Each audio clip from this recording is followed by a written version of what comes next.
Hello everyone, मैं सत्येंद्र सिंह आपके अपने चैनल विजय वेब क्लास में बहुत बहुत स्वागत करता हूं। आज हमारे करंट अफेयर की अगली क्लास है, यानी 24 का जो करंट अफेयर है वो नहीं है। ओके, आज का जो हमारा करंट अफेयर है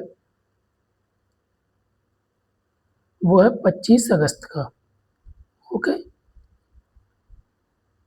क्योंकि 24 को संडे है तो संडे को करंट अफेयर नहीं आता है, यानी न्यूज़पेपर तो आते हैं लेकिन करंट अफेयर अवेलेबल नहीं हो पाता। ठीक है, तो यहाँ पर हमारा जो करंट अफेयर है वो सारे कॉम्पिटिटिव एग्जाम्स के लिए है।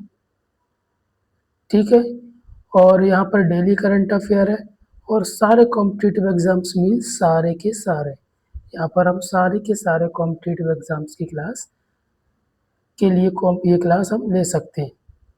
ठीक है, तो आज 25 अगस्त का है और इसमें आज के दिन आज ज़्यादा करंट अफेयर नहीं है, तो इस आज का कम करंट अफेयर है क्योंकि ज़्यादा न्यूज़ नहीं थी। तो आज का हमारा पहला करंट अफेयर क्या है? राज्य समाचार। तो उज्जैन में वैश्विक आध्यात्मिक पर्यटन सम्मेलन 2025 का आयोजन किया गया। अगर आपसे क्वेश्चन पूछा जाएगा एग्जाम में कि मतलब वैश्विक आध्यात्मिक पर्यटन सम्मेलन का आयोजन 2025 में बेटा कहाँ पर किया गया है, तो आपको ये चीज़ याद रखनी है। कहाँ पर किया गया है? उज्जैन में किया गया है। वैश्विक आध्यात्मिक पर्यटन सम्मेलन कहाँ पर आयोजन किया गया? तो उज्जैन में। ये 3 स्टार यानी 3 सितारा ये क्वेश्चन है, यानी हमारा करंट अफेयर है। ये करंट अफेयर हमारा महत्वपूर्ण है, तो आपको ये करंट अफेयर पर फोकस करना है। ओके, चलिए, तो इसमें होगा क्या? तो उज्जैन 27 अगस्त 2025 को PHDCCI के द्वारा के दूसरे वैश्विक, ये दूसरा है, कौन सा है? दूसरा आध्यात्मिक पर्यटन सम्मेलन रूह मानटिक, यानी रूह मानटिक यानी होता है आध्यात्मिक। ठीक है ना, तो ये कौन सा है? दूसरा की मेजबानी करेगा, जिसका आयोजन पर्यटन मंत्रालय और मध्य प्रदेश पर्यटन बोर्ड के सहयोग से किया जाएगा। इतना क्लियर? चलिए, आगे क्या दिया है? मुख्यमंत्री और केंद्रीय पर्यटन मंत्री इस कार्यक्रम का उद्घाटन करेंगे, जबकि गौरांग दास प्रभु मुख्य भाषण देंगे। मुख्य आकर्षणों में, ठीक है, यानी PHDCCI KPMG रिपोर्ट विश्वास प्रवाह सरकार उद्योग गोलमेज, ये आपको याद नहीं रखना है, ये सिर्फ ये आपको याद रखना है। ये दूसरा है, कहाँ पर आयोजन किया गया था। ठीक है, चलिए, अगला करंट अफेयर हमारा अर्थव्यवस्था से। वित्त वर्ष 2025 में भारत के विदेशी निवेश में 67 यानी 67% की क्या हुई है? बढ़ोतरी हुई है। मतलब विदेशी निवेश के।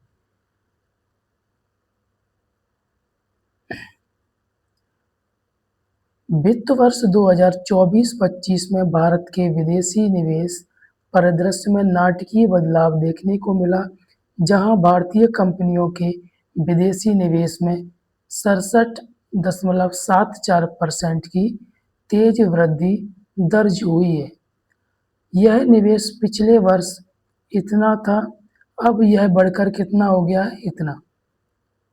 ठीक है, यानी पिछले वर्ष ये 24.8 अरब अमेरिकी डॉलर था, अब ये हो गया 41.6 अरब अमेरिकी डॉलर।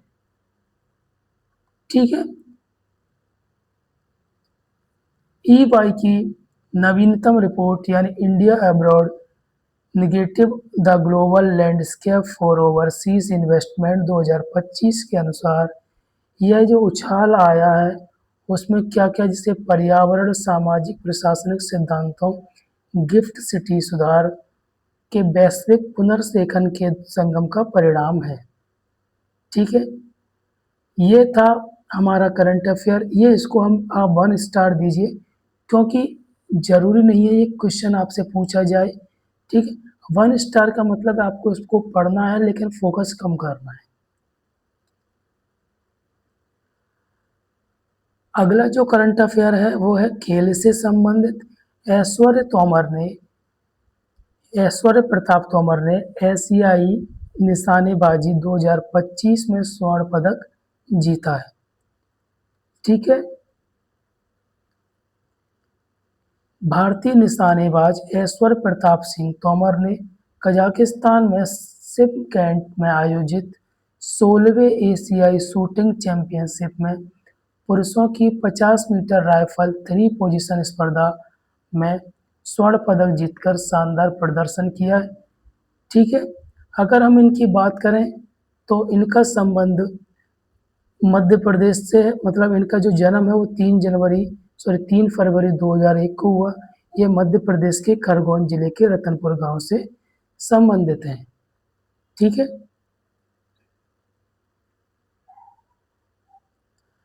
अगला है चेतेश्वर पुजारा ने क्रिकेट के सभी प्रारूपों से संन्यास ले लिया। अगर आप क्रिकेट प्रेमी हैं, अगर आप क्रिकेट देखते हैं तो उनके पीछे संन्यास लेने के पीछे क्या वजह है वो आप लोगों को पता होगा, ठीक है। क्योंकि ये एक बहुत बेहतरीन टेस्ट के खिलाड़ी थे और कई समय से, मतलब बहुत समय से, कई सालों से इनको टेस्ट क्रिकेट खेलने का मौका नहीं मिल पा रहा था। इस वजह से मजबूरी में आकर इन्होंने संन्यास ले लिया, ओके। भारतीय बल्लेबाज चेतेश्वर पुजारा ने इंटरनेशनल क्रिकेट से संन्यास का ऐलान कर दिया है। पुजारा ने 24 अगस्त को सोशल मीडिया पोस्ट के जरिए इस बात की घोषणा की है। पुजारा ने बताया कि वो इंडियन क्रिकेट के सभी फॉर्मेट से रिटायरमेंट ले रहे हैं। मैदान पर वे ना तो चमकदार थे और ना ही आक्रामक, लेकिन उनकी शांति और धैर्य और लंबी पारी खेलने की क्षमता से भारत की कठिन परिस्थितियों में भारत को संभाल के रखा था। यानी इनको अगर हम द्रविड़ की बात करें, जो मॉडर्न क्रिकेट में अगर बात करें तो इनको क्रिकेट की जो जैसे चाइना की दीवार बोला जाता वो उनको मॉडर्न क्रिकेट का बोला था, क्योंकि जो द्रविड़ थे उनको बोला जाता था, लेकिन उन्होंने संन्यास लेने के बाद इनको खिलाड़ी ऐसे खिलाड़ी थे जिनको टेस्ट में बहुत महान उपलब्धियां हासिल थी। अगर हम टेस्ट में बात करें तो 103 मैच यानी 176, आप सभी को पता होगा कि एक मैच में 2 पारियां यानी 2 पारियां खेली जाती हैं, ठीक है। यानी 103 मैच में उन्होंने 176 पारी खेली, जहां पर उन्होंने 7,195 रन बनाए। 206 उनका सर्वाधिक स्कोर है। इनका औसत टेस्ट में कितना है? 43.61। और स्ट्राइक रेट इनका, यहाँ पे स्ट्राइक रेट का इतना महत्व नहीं होता टेस्ट क्रिकेट में, ओके। और उनके जो 50 है वो कितनी है? 35। और शतक कितने हैं उनके? 19। वहीं अगर हम वनडे में बात करें तो इन्होंने वनडे ज़्यादा नहीं खेले हैं, 5 मैच खेले हैं और 51 रन बनाए हैं, ठीक है। सर्वाधिक इनका 27 है। इनका जो मेन फोकस था वो कहाँ पर था? टेस्ट पर था। आईपीएल में इन्होंने 30 मैच खेले हैं, 22 पारियां खेली हैं, 390 रन बनाए। उनका जो सर्वाधिक है वो 51 है। और यहाँ पर इनका जो स्ट्राइक रेट है वो कितना है? 91। क्योंकि ये जो खिलाड़ी थे वो मेन अगर बात करें तो क्रिकेट के थे, वो सॉरी टेस्ट के थे। और यहाँ पर जो इनका सर्वाधिक है वही इनका एक अर्धशतक है और कुछ नहीं है।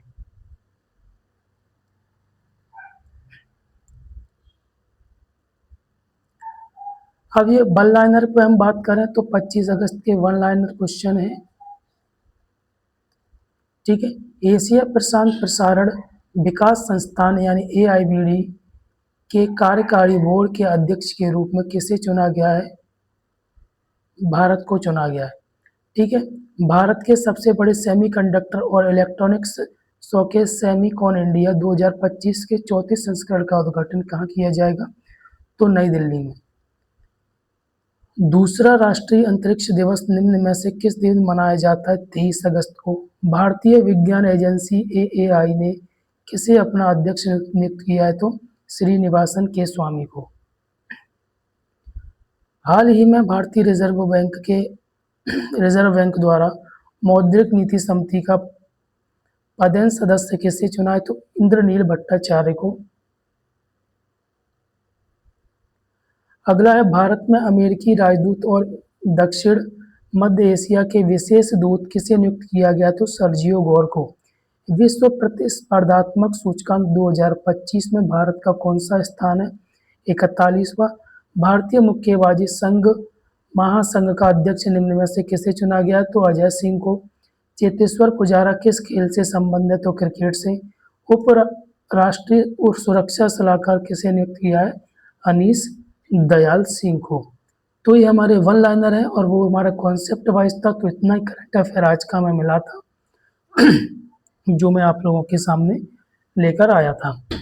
तो ये जो करंट अफेयर मैं कराता हूँ, आप लोगों से निवेदन है कि इस करंट अफेयर को आप अच्छे से पढ़ा करो और अपने अलग से नोट्स बनाओ। फिर आप जब एग्ज़ाम में आप बैठोगे तब आप बोलोगे कि यहाँ पर मैंने जो करंट अफेयर पढ़ा था वो बहुत ही महत्वपूर्ण था। ठीक है, चलिए, थैंक यू।